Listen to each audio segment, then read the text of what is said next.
back, guys. This is Derek Kirby back with some more Mavericks news here.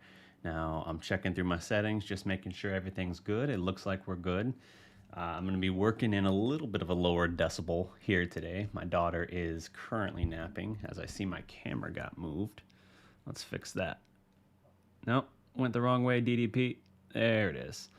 All right, so yeah, we got some Mavericks news to discuss here today. If you haven't seen it already, I did recently write a new article for the Smoking Cuban, that kind of working off of the story that came out originally from Dwayne Price of Mavs.com, in which we find really it's an interesting kind of sequel. It's almost like a natural progression, if you will, to my other recent stories for the Smoking Cuban. That being, initially I did a profile piece of sorts on Moses Brown, kind of just talking about what I thought the acquisition of him meant, why there's promise and intrigue behind him. But also I tempered those expectations a little bit by talking about some of the faults in his game and why that might be a little bit concerning for the Mavericks. Why it might just kind of make fans need to temper their expectations a little bit. There's a reason this is his fourth franchise overall. He's 21 years old, and until last season, hadn't really had any opportunity to show out. Now, the highs are great. The lows had to be talked about. My next piece then talked about Tyson Chandler, who Jason Kidd had reached out to join his coaching staff.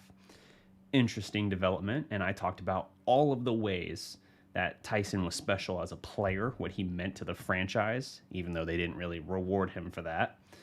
And then again, talked about why I thought he would then be able to take some of those traits and instill that kind of will and toughness and fire in the Mavericks players within the franchise now.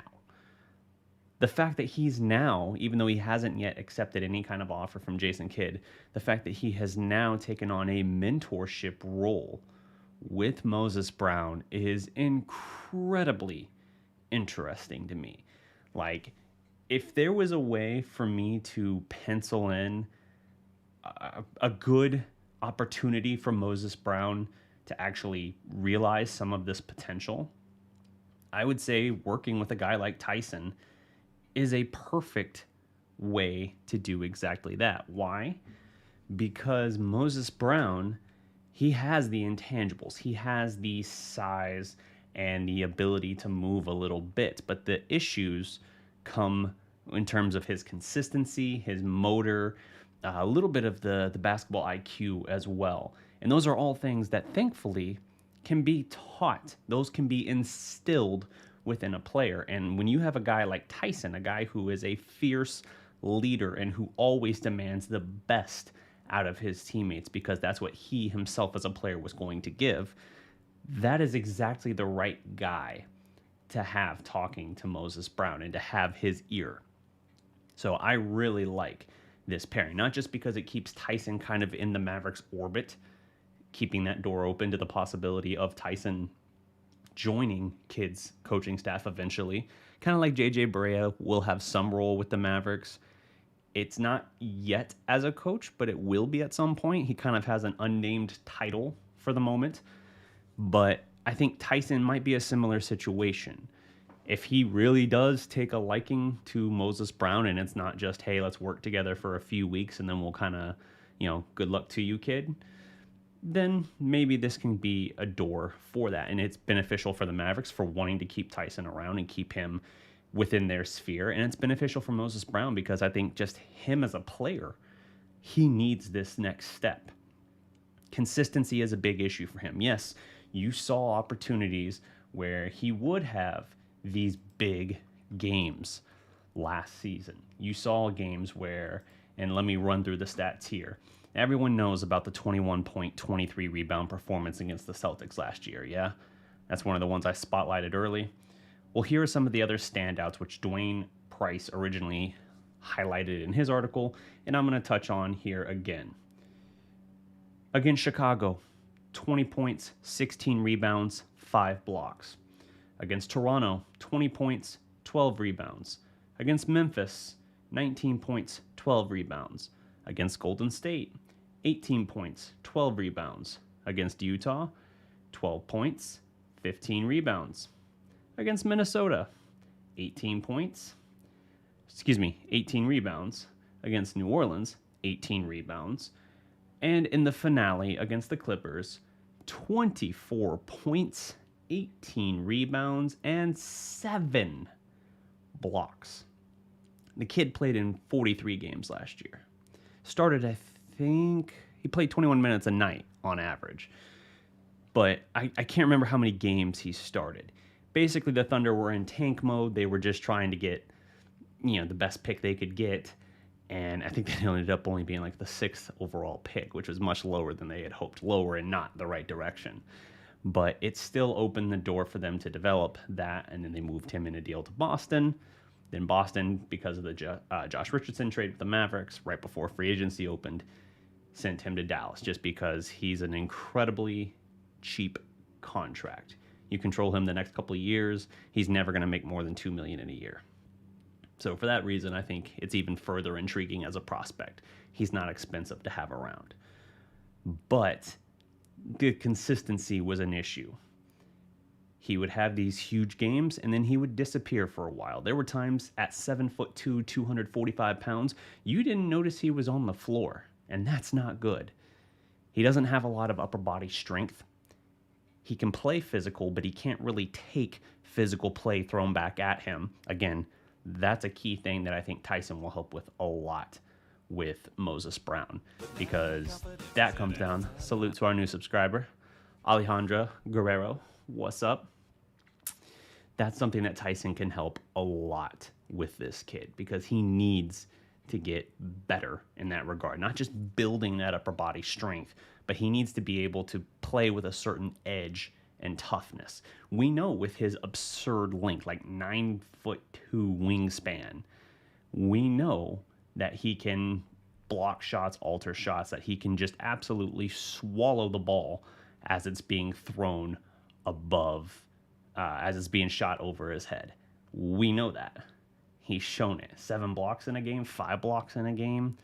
I think he had 4 against the Celtics in that huge game he had. I mean, it's not a secret that he can alter shots and that he can cause problems. And when you got a guy that can do that regularly, not only does it, even the shots you don't block, you alter and bother. You make it tough for the other team. But then when he's blocking shots, he's creating chaos where you're creating loose ball situations going the other direction. The Mavericks have not been good for all the great things, and this is not me pinning blame any one direction, but for all the great things that the offense has seen in Dallas with Luka Doncic running the show, one of them has not been fast break productivity.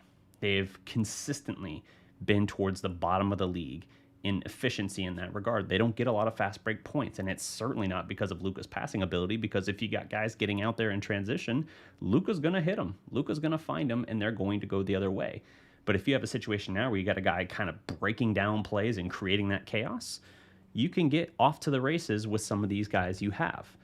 I think this is an opportunity to kind of capitalize on that, working in transition and an ability to capitalize in an area you have not yet been able to capitalize. And when you can get those easy points, you don't have to worry so much about, hey, how does the half-court offense look? How does it look where Luka has to dribble in a circle around through the defense, weave through, throw a pass behind his head? You don't have to worry about that as much because it's easy. You just throw the ball out there ahead in transition and let your athletes go to work. With Moses Brown, you should be able to do that.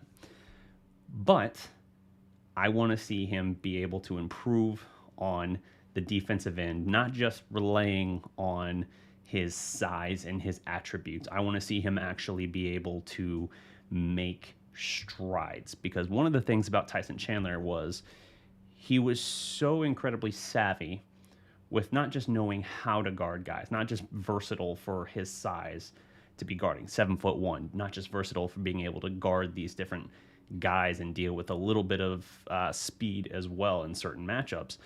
He understood rotations. He understood how to adjust on the fly to, the rotations and everything necessary. That's something with Moses Brown he hasn't been very good at yet. A lot of his blocks our help side. They're him rotating over, and that's fine as the opposing team is crashing towards the basket. He's just moving towards the ball, and his size is a little bit unusual now, especially when you've got a decent leap to you as well. So that's allowing him to make up for it. But eventually, as they start game planning for you more, which, by the way, now that he's played something like, now that he's playing through 43 games last season, you're going to have teams knowing, hey, he's down there. Here's how you beat him. Here's what you look for. And they're just going to start dumping off passes as he rotates over and bites hard on the initial block attempt. Tyson knew how to adjust for that. Moses needs to get better at it. So it's those kind of little things, because if you're 7'2", 245 pounds, and you're getting lost in your defensive assignments, you're getting lost on the floor to the extent where we don't even notice you're out there, you're not making any real positive change for several games on end, then that's a problem. And that's one of the things I thought might hold him back ultimately from being able to be a consistent rotational player for the Mavericks. So I love this pairing of a mentorship and for him, for his individual development. I think this is a good sign. Now, after I wrote the original piece talking about why I felt he was an intriguing prospect, I also, we all heard the reports that the Mavericks really weren't that high on him, that he was kind of like a throw-in by Boston because they needed to make the money work. And that was disappointing because it kind of signaled like, oh, and he's not playing in the summer league. Oh, they don't have plans for him. They weren't even trying to get him. He just got thrown in. And that's why in the initial trade reports for Richardson, we didn't hear about him. It was later, like an hour or two later, that we heard, oh, by the way, here's Moses Brown. So yeah, that was concerning. And that kind of signaled to me they had no plans, but I'm hoping that their plans have changed, because I think he does have something. I don't know. I mean, at the very least, I think he can give you a kind of impact that Boban can, except better in the shot blocking department. And he's got better mobility for sure. I mean, Boban is, and I love Boban, but he's a bit of a glacier. So having Moses Brown gives you another guy that can kind of have that impact at the very least. But I think his ceiling in terms of consistent impact and being able to play more often is higher. But we'll see. We'll see what he can grow, how he can grow, and how he can continue to advance forward. I think the flaws to his game can largely be coached out of him. Now, I'll grant you, one of his issues is he has no offensive game to speak of. He has a halfway decent little jump hook. That's about it. Tyson's not the guy to give you that. He's not the guy to coach that into you, because Tyson did not have those elements to his game. That's true. But for all the other issues, particularly on the defensive end, particularly on the competitive fire and spirit and just ferocity and consistency, Tyson's a perfect coach here. And I think Tyson knows, I mean, Tyson's proven himself to be like a leader of men. And I really think that he can light a fire under Moses Brown and find that consistency that was lacking for the Thunder last year. But we'll see. So now let me transition into our second topic here. Got to update the graphic. Wait for it. All right, now on to the leadoff story.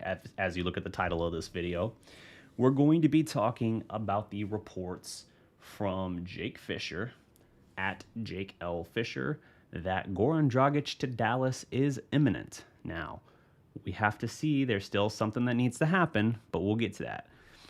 First in the house, by the way, can't catch him. What's up? Dolenst, what's good? I'm doing good, buddy. Let's see, I think it is. Goran would make a great mentor and motivator. He'd be yelling all over the locker room. Sage mode was good. Notification bell does not work. I don't know, man. Got to ring it again, I guess. I've heard that many times, that the notification bell does not really work.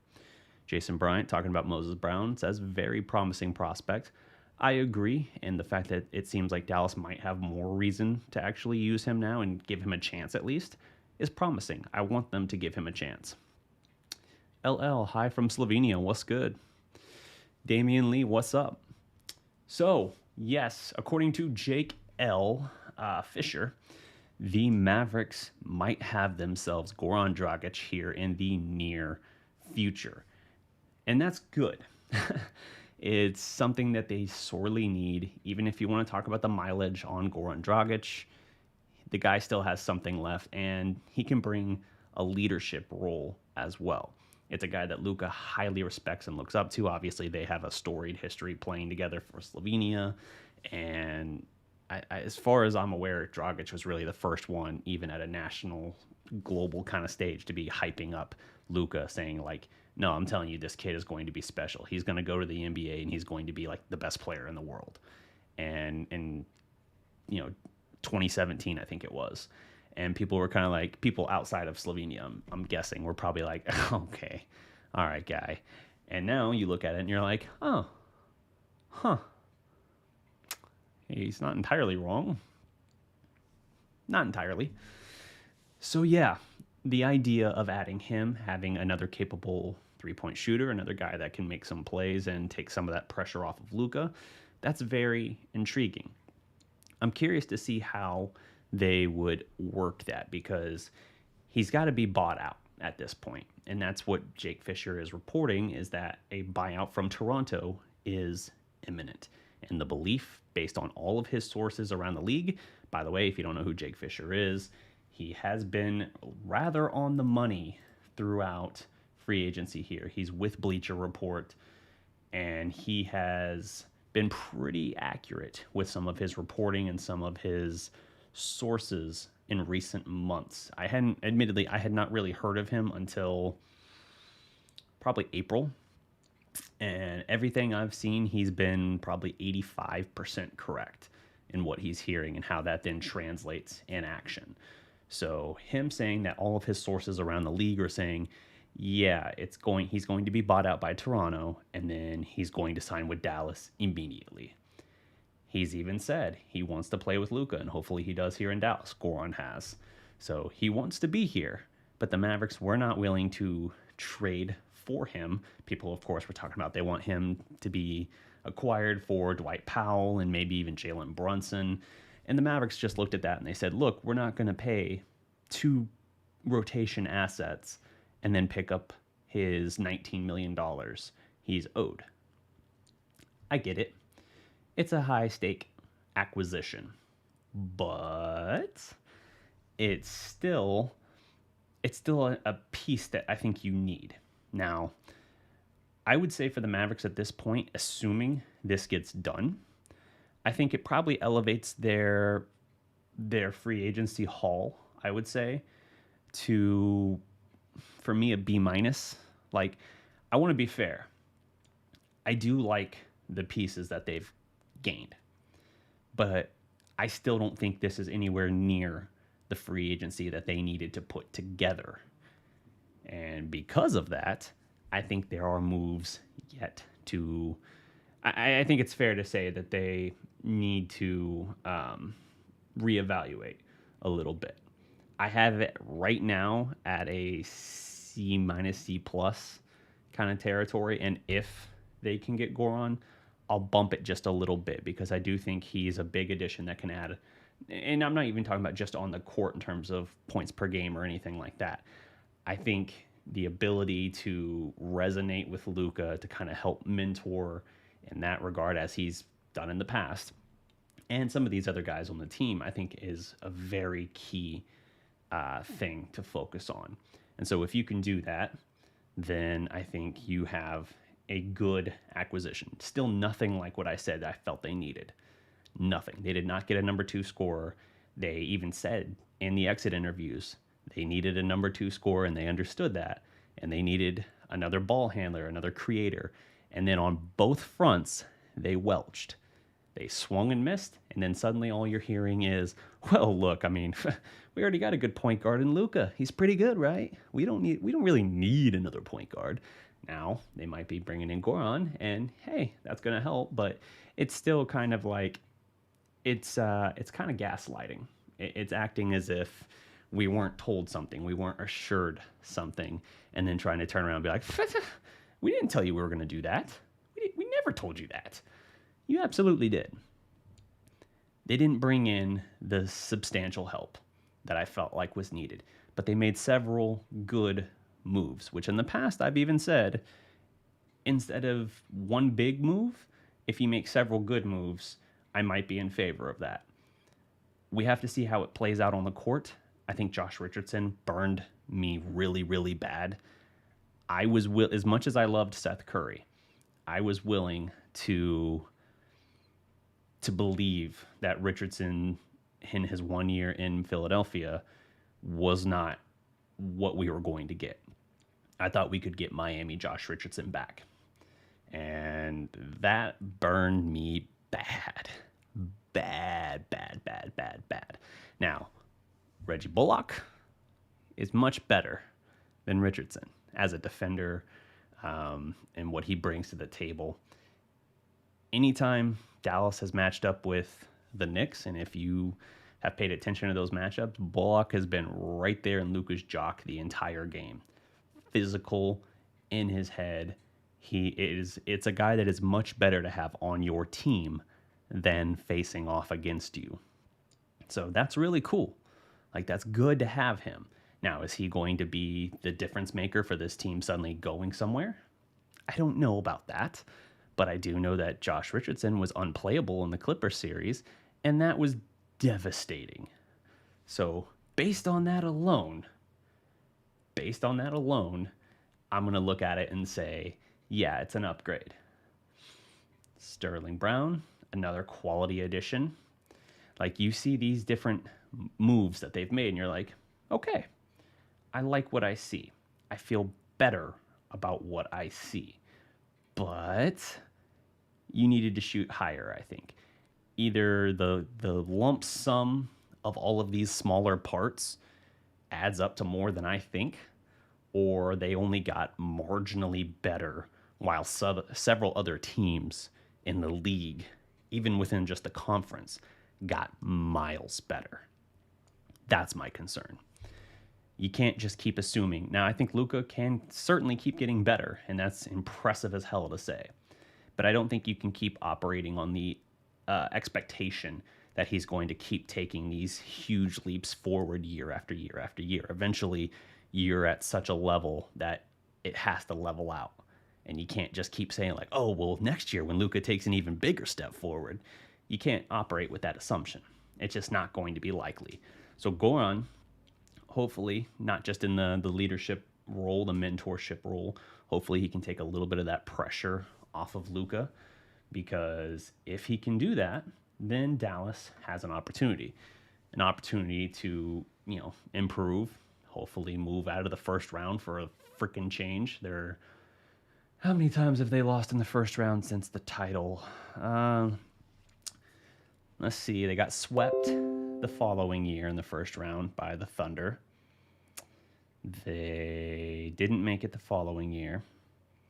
Lost in 7 to the Spurs and 5 to the Rockets. Then I think we had the drought and then the 2 Clipper years, yeah? So 5 straight times they've lost in the first round. They've yet to win a series since the 2011 finals. That's brutal. That is brutal.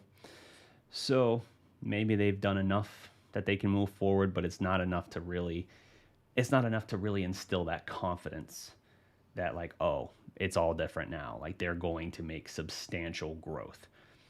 I don't know. I think they can, but I don't know. And then feeding into the likelihood of this pending move, you have Luka's Instagram story a few days ago sharing a photo of him and Goran Dragic hanging out at the gym. Looks like they're just in a weight room or something. Just hanging out and just kind of buddy-buddy, arm-in-arm sort of thing. Yeah, nice, but they got a ways to go. Here's the actual quote from Jake Fisher. Quote, "All of my sources around the league have told me they expect Goran Dragic to be bought out by the Raptors and swiftly sign with the Mavericks." Pretty good. You definitely want to add that guy if you can. but we'll have to see how it translates. Seth Curry dropped 25 to 30 points on the regular in the playoffs with Simmons struggling. That hurts. It does hurt, especially when you look at how much he's making and the fact that we had that on contract. Yeah. Another Harlebo move. Let's go here to our third topic now. The Mavericks have signed themselves another two-way player, Ja'Cory McLaughlin. McLaughlin. Yeah. This is another two-way signing to facilitate this move. They've waived big man EJ Anu. Now, Anu was a good shot blocker from what I had seen, but he did suffer a knee injury in the summer league. And I don't know the extent of that injury. I'll be honest with you, man. None of these two-way signings do a whole lot to excite me. Like, I think there are some good players that they've had on two-way contracts, but I think the odds of someone making the jump from a two-way contract to real contribution on the main roster is not very high in almost any situation. And you could look, Moses Brown is kind of an exception in that regard. He was with the Legends, although his rights were owned by the Blazers. The Blazers just don't have a G League affiliate. And so he played with the Texas Legends originally, was a major standout, but wasn't retained by the Blazers. So then he signed a two-way contract with the Thunder, played with the Oklahoma City Blue, continued to be a G League standout, and then because they were tanking and they were in the second half of the season where they're like, hey, we really want to lose now, but we also want to see what the kid's got. He's already killed it in Summer League. We got him on a two-way deal anyway. Just bring him up. They brought him up, and in 21 minutes a game for 43 games, he posted some huge games. He also posted a lot of games where you kind of didn't notice he was out there. So, knowing his stock was high, they were like, hey, let's do a deal with Boston. Boston seems to really like him. And they sent him on his way to Boston. Again, acquiring, I think they got draft picks because we know that that's like, they're completely obsessed with draft picks, and that's great, but they have more draft picks than they have roster spots for like the next 10 years. They can't fill it out. Like, it's impossible to use all of the picks. So either they're just sitting on this waiting for some monster trade offers they're going to make where they suddenly are acquiring superstars because they gave up 5 number 1 picks knowing that they're going to have 10 more to pick from in the next 7 years, or something crazy along those lines. But they flipped him to Boston, and then Boston kind of surprisingly immediately flipped him to Dallas. Two-way contract players don't get a lot of opportunity. There are guys that I like on our two-way roster, have liked, I should say, in recent years, and they just either don't get the opportunity here or they just aren't able to make that next step. And it's understandable, right? Like, the difference between a guy that's in the G League, even if he's a standout in the G League, and being able to translate on an actual main roster, while you might look at that and say like, oh, it's just one more step forward, the gap between those two things in the competition is almost immeasurable in some cases. Now, to say, can they come in and be a halfway decent rotation player? You got guys that can do that.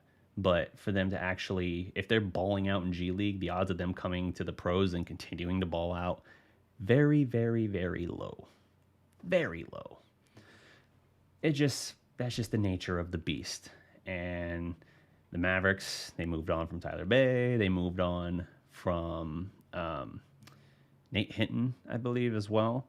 Like, they've moved on from a lot of these younger prospects. They still have Tyrell Terry, and obviously they still have Josh Green. I think they are going to try and make something out of Green. I honestly don't know what they think of Tyrell Terry. I still want to give him a shot, but I think they're probably looking at that and saying, yeah, I don't know about this. Which, by the way, only makes it that much more frustrating, some of the decisions they made, whether it was passing on Sadiq Bey for Green, whether it was Tyrell Terry is an interesting player, but some of the reports we were hearing in Tim Cato's report were that people in the scouting department didn't even get a say in the Tyrell Terry pick, and that was purely a Harlebo call.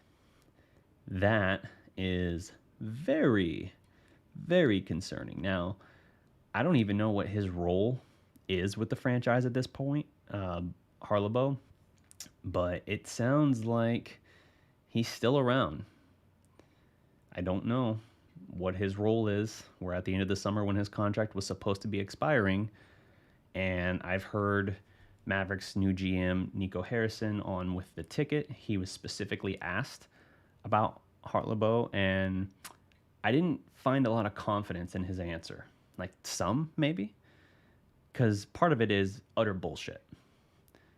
When asked if Harlebo was still in the Mavericks organization, he said, honestly, I don't know. You're the GM of the franchise. This guy had say in scouting decisions and roster construction. Even according to Cato's article, his report, even input in lineups. And you expect me to believe you don't know if he's still in the franchise? Bull. Cuban dodged it as well at introductory press conferences for Kidd and Harrison. Utterly dodged it, basically acting like, oh, I don't talk about who is or is not under contract. Really? Like, that's all these introductory press conferences are, is talking about who is and is not under contract. He's talking about in terms of front office, whatever. But Nico said he's unaware. But he did then say, I have not had any conversations with him and I don't work with him. Like, okay. Assuming you're not bullshitting me in back-to-back sentences, fine. Because I don't want Harlebo around. Now, he did get credit for making them go back and bring in, sign Seth Curry. He gets credit for that. But he also then gets the opposite of credit, blame, for then trading Curry for Richardson. Yeah. So, I don't know, man. I look at this and I say, if you have these young players, whether we're talking about two-way contracts, whether we're talking about just young kids that we're trying to develop, and you're not really giving them much opportunity, and a year later you're kind of moving on from them, like, ooh, that was a bad call. I don't see it with Tyler Bay. This is me mimicking them, by the way. Like, them basically assessing, like, I don't see it with Tyler Bay. Move on. I don't think that instills much confidence for two reasons. One, if he's really that bad that you've already given up on him, your scouting department sucks. Or your decision maker, in this case, Harlebo, sucks. Because if he's so bad that in 1 year you were able to look at him and definitively say, nah, we don't even need to keep his rights, move on, then your initial assessment and your ability to make that assessment were terrible. You just have to see what they're able to do moving forward with this, because it almost feels like we tried to wipe the slate clean, which only makes the Curry trade that much more painful, when it's like, hey, you get what ends up being Tyler Bay and Richardson. Oh, Richardson's gone. Oh, Bay's gone. Cool. I'm glad we made that change, that we let go of Curry. He had a great postseason with the Sixers, and we are over here starved for three-point shooting. Cool. But even still, I'm curious to see what Ja'Cory McLaughlin can bring to the table. I think he's got a little something from what I've seen, but to be fair, I've thought as much about some of the other young prospects that have come through, and they have not been able to translate. So that pretty much brings us back full circle here. I'm pretty much out of time here. I've been lining up this stream with my daughter's nap, and I can hear her stirring in the next room, so I'm about out of time. But shout out to some of the other people in the house here. I've seen Damian Lee, Steven Swaim, what's good? Let's see, I'm trying to find people I haven't already shouted out. Home Soul, what's good? Jose, what up? Towns to Dallas, Porzingis and Powell plus 2 first rounds to Minnesota. I don't think you have the ability to deal a trade like that yet. I mean, Karl Anthony Towns, yeah, that's an interesting one, but that's an incredibly unlikely deal to pull off. Big homie from the D, what's good? Bob's not the problem. If he is here, he's here. It doesn't change anything. And begin. Goran Dragic to Dallas, the best idea. Yeah, I mean, Dallas has been circling him pretty much since the Kyle Lowry thing fell through, it feels like. They've been waiting in the wings, and they're biding their time, understanding, and I'm sure through conversations with Luka, right? Like, yeah, I guess you can't say it because it would be tampering, but obviously as close as Luka is to Goran, he can talk with him and kind of know what his mindset is. And so if Goran's saying, like, no, I'm pushing a buyout, I'm doing everything I can to push a buyout, then they look at it and they say, okay, cool. We don't have to give anything up to trade for him. There's no reason for us to do that. It's almost like a game of chicken. Toronto is like, well, if Dragic isn't going to play for us, that doesn't help us to then pay him $19 million to sit there. But maybe if we hold on to him long enough until the last moment, Dallas will want him so bad they'll give us something for him. And we won't just be letting him go for nothing, eating $19 million for no reason. That could be their thinking. And so it's this game of chicken of like, who's going to blink first? I imagine the Toronto buyout will happen before the season starts. He's probably going to be, because we're only like 45 days away from the start of the new season. Can you believe that? 45 days away already. Crazy how fast it got here. So, with that being the case, you have to consider, I know, sweetie, daughter. And she here in the other room just, ah! Yes, I know. So, with that being the case, you have to consider you're probably going to be getting Dragic in here right before camp, is my guess. Or maybe even already in camp. But I think it's, and there it is there, Leon Vaughn, salute. But Stephen Swain with the addition there, the best move left. I agree, it's the best move left. It wasn't my plan A or B personally, but I did probably have it as my plan C for Dallas and free agency. And given that in your other moves, I think it does bump you up a little bit, probably from a C+ to a B- for me for an overall free agency grade. But that's about where I have it. You're still banking a lot on Luka's growth. And honestly, more than anything, Dallas is putting all of their stock in Kristaps Porzingis with his first full healthy offseason in 3 or 4 years, having a major step forward and actually playing as what they thought he was going to be when they acquired him. They need him to be the clear, every single night, consistent number 2 option on this team. If you can have that, and Luka can take a step forward, and the rest of the team can be even just a smidge better, then you can move forward overall. But are you taking major steps forward towards contention? I don't think so. Not yet. But that's going to do it for my time, guys. I've got to go get the little one and start working on putting together her lunch. Fun times. If you haven't already, drop a like, leave a comment below, subscribe to the Dallas Prospect. And until next time, guys, remember, every legend was once a prospect. Peace.